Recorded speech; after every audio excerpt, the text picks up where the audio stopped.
प्रस्तावना में आया था कि भक्ति जो अपने पुत्र ज्ञान और वैराग्य को लेकर के जगह जगह भ्रमण किया और वह युवा अवस्था में और बच्चे उनके वृद्धा और जीर्णशील अवस्था में आखिरी सांस ले रहे थे और सनकादिकों ने जाकर के नैमिष हरिद्वार के कलखंड में सनकादि ऋषियों ने नारद जी के द्वारा आयोजित श्रीमद् भागवत सप्ताह पुराण की कथा सुना करके वैराग्य और ज्ञान को जीवन प्रदान किया। भक्ति एक ऐसी चीज है, सूत जी कहते हैं, सोनक जी ऋषियों, भक्ति एक ऐसी चीज है जो परम मोक्ष की तरफ ले जाता है। ज्ञान और वैराग्य एक ऐसा है जो हर पल हमें धोखा ही देता है, हर पल मुझे संसार में यश कीर्ति अहंकार घमंड में हमें फंसाता है। इसलिए भक्ति ही परम पद को देने वाली है और ज्ञान वैराग्य के द्वारा कभी भी कहीं पर भी भटकाव हो सकता है। सारा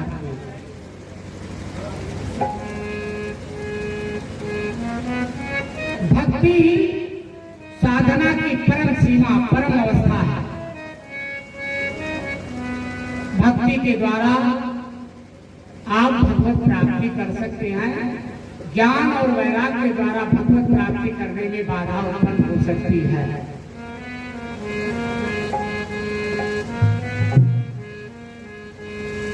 व्यास जी ने जब 5वां वेद महाभारत की रचना किया, 4 वेद उन्होंने लिखा था, ऋग्वेद, यजुर्वेद, सामवेद, अथर्ववेद। यह स्त्रियों और शूद्रों के लिए वर्जित था, इसलिए उन्होंने 5वां वेद की स्थापना किया जिसमें स्त्री शूद्र बालक कोई भी उसका अध्ययन करके और वेद की पूर्ण को प्राप्त कर सकता था। उन्होंने 5वां वेद महाभारत की रचना किया और उस महाभारत की रचना में उनके शर्त थी कि महाभारत के जो वेद को बोल रहे हैं, हमारी बोलती हमारी वाणी कहीं नहीं रुकेगी, हम बोलते चले जाएंगे और लिखने वाला लिखता चला जाएगा, तब उसे लिख सकता है। तो इस ब्रह्मांड में इस तीनों लोक में कोई उसे लिखने के लिए तैयार नहीं हुआ। तो भगवान विघ्न विनायक, विघ्न विनाशक, मार्ग को प्रशस्त करने वाले, रिद्धि सिद्धियों के प्रदाता, शुभ लाभ को प्रदान करने वाले गणेश जी उसके लिए तैयार है। और ये सरस्वती नदी के किनारे बद्रीनाथ के ऊपर व्यास गुफा है। उस गुफा में यह महाभारत को व्यास जी ने बोला था और गणेश जी ने उसको लिपिबद्ध किया।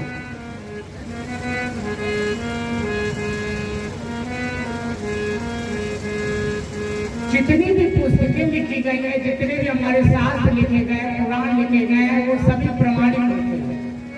आप लोग जानते होंगे रामचरितमानस की रचना जब गोस्वामी तुलसीदास जी ने किया तो उस पर बहुत ज्यादा विवाद खड़ा हुआ। बनारस या भारत की भूमि पर जितने विद्वान थे, अनेकों प्रकार की टिप्पणियां विरोध का सामना करना पड़ा और वह भी काशी विश्वनाथ के मंदिर में रखा गया, सभी शास्त्र पुराणों के नीचे रखा गया।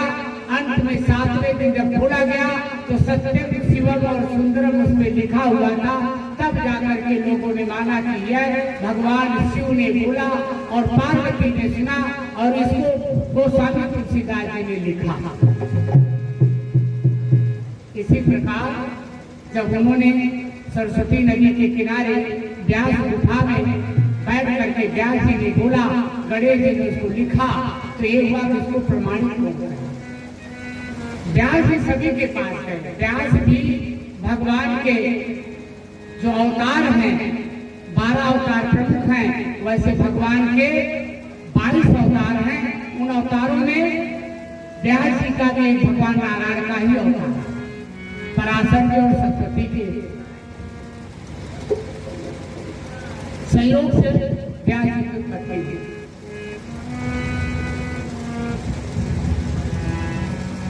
प्रमाणित करने के लिए कोई तैयार नहीं हुआ और व्यास जी सबके पास गए कि भाई इसको कौन मानेगा, 5वां देवता प्रमाणित करो उसको।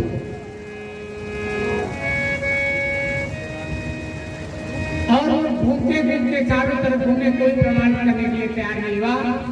तो वाल्मीकि ऋषि जंगल में रहते थे, परम वैरागी पुरुष थे, संसार से उन्हें कोई मतलब नहीं था। भगवान जिस प्रकार से रहते थे, भगवान के ऊपर पूर्ण रूप से भक्ति, पूर्ण रूप से आश्रित होकर के भगवान के अपना जीवन यापन करते थे। जंगल में एक कुटी बनी हुई थी, आधे में स्वयं रहते थे, आधे में आने वाला कोई आगंतुक रहता था। दो भागों में उनकी स्थिति बची हुई थी। वाल्मीकि ऋषि के पास व्यास जी पहुंचे, उन्होंने कहा महाराज आप साक्षात शिव जी के अंश कहलाते हैं, शिव जी के अवतार कहलाते हैं, आप मेरे महाभारत 5 वेद को प्रमाणित कर दीजिए। उन्होंने उस पुस्तक को पढ़ा और पुस्तक पढ़ने के बाद उन्होंने कहा भाई इसमें से एक चीज आप निकाल दो कि ज्ञान को ज्ञान काम के द्वारा छालित किया जा सकता है।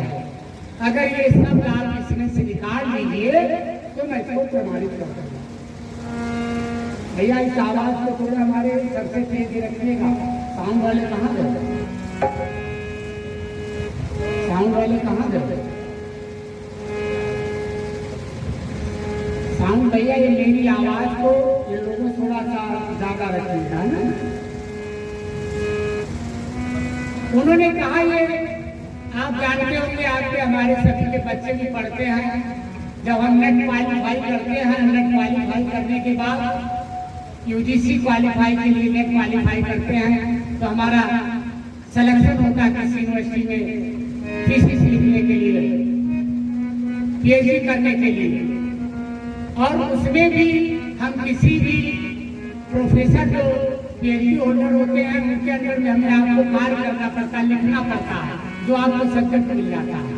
और सब्जेक्ट को जब आप लिखते हैं तो थीसिस जो है यूनिवर्सिटी के सीनेट में प्रस्तुत की जाती है, और सीनेट में आकर के जब वो सीनेट एक कमेटी होती है उसको पढ़ती है, तब वो प्रस्तुत जब करती है भाई ये ठीक है, इसको पीएचडी के प्रदान कर दिया जाए, उपाधि प्रदान की जाए, तब जाकर उपाधि मिलती है। अगर वो कहीं पर भी रिमार्क कर देते हैं, किसी भी जगह डेडलाइन लगा देते हैं, तो फिर पुनः उस छात्र के पास जाती है कि इसमें आप सुधार करके पुनः इसको लिखिए या सुधार कीजिए। ऐसे उन्होंने रिमार्क कर दिया नीचे वाल्मीकि जी ने, केवल आप इसमें से ये चीज निकाल लीजिए कि ज्ञान को काम के द्वारा ज्ञान आच्छादित हो सकता है। जबकि विद्वान कहते, संत कहते हैं, सूची कहते हैं, व्यास जी कहते हैं, जितने भी महापुरुष संत भक्त हुए हैं सब कहते हैं कि ज्ञान जो है जब प्राप्त हो जाता है तो संपूर्ण संसार के जितने भी अवगुण है वह जल के भस्म हो जाता है, कुछ शेष नहीं है। लेकिन वाल्मीकि ऋषि कह रहे हैं जो बात साक्षात भगवान शिव रूप है, शिव स्वरूप है, क्या कह रहे हैं कि निकाल दीजिए इसमें से, मैं प्रमाणित कर दूंगा। आपने पुस्तक वेद ही लिखा है, इसमें कोई संशय नहीं है, लेकिन हे प्रभु व्यास जी इस सब को तुम्हें करना मारा, इस सब को हमने निकाला। काफी समय बीत गया,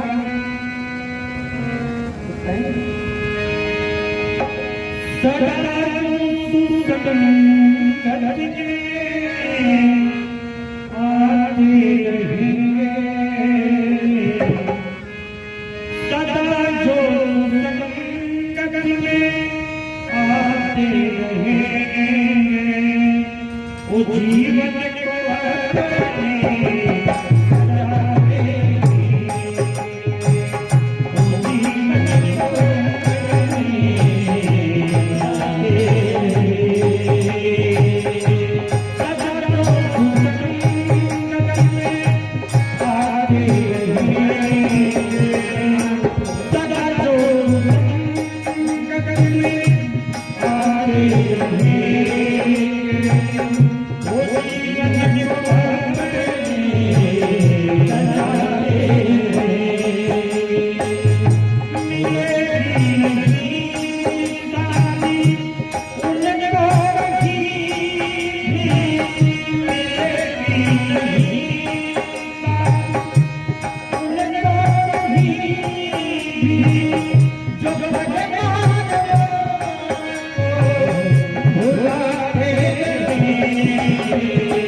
जब बाल खेल के यहाँ से आए और कहा कि मैं कर दूंगा लेकिन उसको आप निकाल लीजिए। देखिए 4 पुरुषार्थ का वर्णन आता है शास्त्रों में, भागवत के पुराणों में, सब जगह। धर्म, अर्थ, काम और मोक्ष। धर्म, अर्थ, काम, मोक्ष। पहले धर्म आता है। धर्म के दायरे में धर्म का अर्थ कमाना चाहिए। धर्म के दायरे में धर्म पूरा अर्थ कमाना चाहिए और धर्मपूर्ण कामना संसार का पूर्ण करना चाहिए धर्म के अनुसार। और धर्म के अनुसार से मोक्ष प्राप्त अपने मन से नहीं। भगवान कृष्ण से अर्जुन ने पूछा, महाराज मैं कैसे जीऊं? ये चारों पुरुषार्थ के लिए जीवन में जीने के लिए क्या कैसे चले, क्या इसके सिद्धांत है, क्या इसके संविधान है, क्या इसकी संहिता है, कैसे चले? उन्होंने कहा शास्त्र ही हमारे यहाँ के जीवन को जीने का प्रमाण है। शास्त्र जैसे शास्त्र कहता है वैसे हम खाएं पिए सोए उठे बैठे समाज में बढ़ते। जो शास्त्र उसके अगर विपरीत करते हैं तो गलत। इसीलिए धर्म फैला है, धर्म और काम। ये संसार की 4 प्रकार के पुरुषार्थ की वर्णन आती है। आखिर में मोक्ष। जो आज ये कथा हो रही है, बाबू सुभाष चंद्र राय जी जो करा रहे हैं, ये मोक्ष की कथा है। किसकी है? मोक्ष। क्योंकि अपने पितरों के निमित्त गया और जगन्नाथपुरी की यात्रा करते हैं तो मोक्ष की।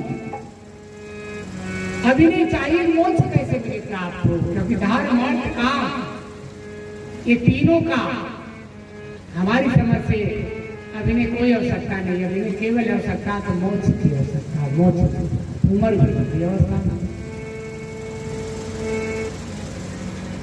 हमारे यहाँ 60 साल की उम्र में वानप्रस्थ कहा गया। वानप्रस्थ माने होता है हमारे संपदा का जो लोग मालिक हो उनको सौंप करके चाबी ताला दे करके, चाहे घर हो कहीं भी रहो, जो भी भोजन मिल जाए, पानी मिल जाए, जैसे मिल जाए प्राप्त करते हुए भगवान का भजन करें। न किसी से राग, न किसी से देश, न किसी से ईर्षा, न किसी से कुंठा कुछ नहीं।